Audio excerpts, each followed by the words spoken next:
How's it going, y'all? This is Cisco at HVAC Technical Academy, aka Second Chance University. Today, we're going to go over the basic steps about our thermostat and how our float switch works and the terminals connecting to the thermostat. So here we have a thermostat. If you look on the back, we will be able to see the terminals, and this is where our low voltage wiring connects up to. So just to give you some basic steps on what each terminal means, R is our 24 volts, which is going to give us power to the system.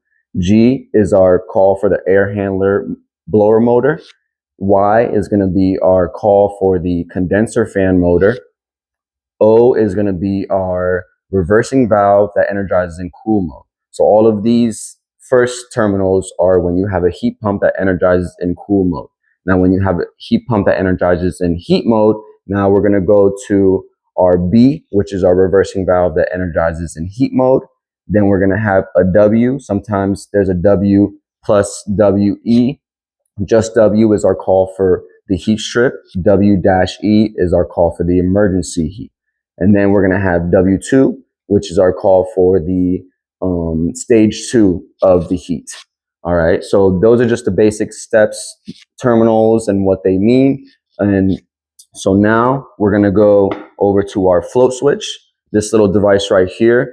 We're going to help you understand this a little better. So the float switch is pretty much something that you add into your 24 volts to make sure that when the just in case there is either a clogged drain line or the pan from the evaporator coil fills up due to freezing of the evaporator coils, it will thaw and it can fill up the pan. So in that sense, when those things happen, this little float switch device is going to turn off the system to make sure that nothing else continues to keep leaking or any of those type of things.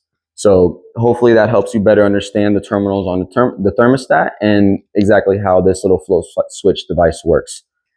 Thank you. It's been nice knowing you guys, and Cisco out.